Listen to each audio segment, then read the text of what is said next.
Welcome to Bala cars.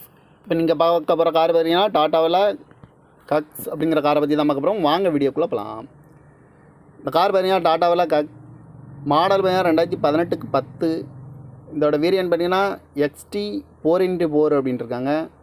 Owner பார்த்தீங்கன்னா ஒரு owner தான் வரும்ன்ட்ருக்காங்க. இது ஒரு டீசல் வண்டி தான். கிலோமீட்டர் பார்த்தீங்கன்னா 1,48,600 கிலோமீட்டர் ரன்னிங் ஆகிருக்கு. கம்பெனி சர்வீஸ் ரெக்கார்டோட வண்டி வரும்ன்ட்ருக்காங்க. இதுக்கு இன்சூரன்ஸ்னு பார்த்தீங்கன்னா 6/12/2024 வரைக்கும் இன்சூரன்ஸ் எடுத்து வச்சுருக்காங்க. காரோட ஐடிவில் பார்த்தீங்கன்னா 9 லட்ச ரூபா ஐடிவில் மட்டும் வரும்ன்ட்ருக்காங்க. காரோட ப்ரைஸ் என்ன சொல்கிறாங்கன்னா 11 லட்ச ரூபா சொல்கிறாங்க. ரெண்டு குறைக்க முடியும்னு சொல்லியிருக்காங்க. குறைச்சி பேசி இந்த காரை பைப்பின்கலாம்னு சொல்லியிருக்காங்க. ஏசி வந்துடும், power sharing, power window, ABS வந்துடும், ஏர் பேக்கு 10 ஏர் பேக் வந்துடும்ன்ட்ருக்காங்க. அழகு வீலு, சீட் கவர்லாம் பார்த்தீங்கன்னா நீ தான் போட்டிருக்கு. டச்சு ஸ்க்ரீன் வந்துடும், கிராஸ் கண்ட்ரோல் வந்துடும், ரூப் ஏசியும் வந்துடும். கார் பார்க்கணும் இடங்கள்னு பார்த்தீங்கன்னா தர்சன் கார்ஸ் ஈரோடு அப்படிங்கிற இடத்துல தான் அந்த